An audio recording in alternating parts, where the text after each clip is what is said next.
ગોપીજન પોતાની અવસ્થા સખીને બતાવી રહ્યા છે કે ખબર નથી કે વાલાએ મારામાં શું જોઈ લીધું છે, વારે વારે મારી સામે જોયા કરે છે ને એવું મીઠું મધુરું તેનું મુખ લાગે છે. સખી કહે, એવું કરે છે તો એક કાર્ય કર, તું જળ ભરવા જતી રહે.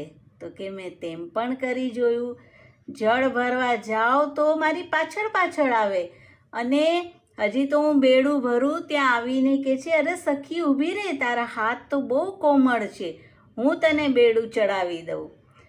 ક્યારે હું ખોટી ખોટી રીસ કરું તો બી ન જરા પણ મારા પર રીસ ના લાવે સામે, અને કોઈને કોઈ વસ્તુ લઈને મારા પાસે આવે કે જો સખી તારું આ વનમાં પડી ગયું હતું. હું કહું લાલા આ મારું નથી, તો કે ના ના તારું જ છે.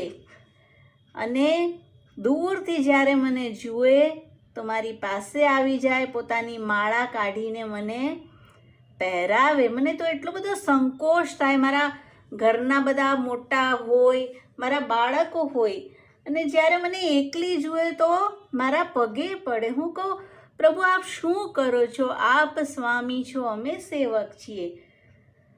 અને રંક થઈ કાંઈ મારી પાસે માંગે, કહે છે ના ના તું તો મારી બહુ પ્યારી સખી છે, તારી પાસે છે તેવું તો બીજા કોઈ પાસે નથી. અને પહેલાં તો એવું થતું હતું કે શ્રી ઠાકોરજી જે વનમાં પધારવાના હોય, શ્રી યમુનાજીના જે તટ પર પધારવાના હોય, આપણે ખબર રાખતા, અને હવે તો એ વાલો મારી ખબર રાખે, જ્યાં જ્યાં જાતિ જાણે પહેલેથી જ ખબર રાખી દે કે હું આજે ક્યાં જવાની છું, અને ત્યાં પહેલેથી આવીને બિરાજી જાય.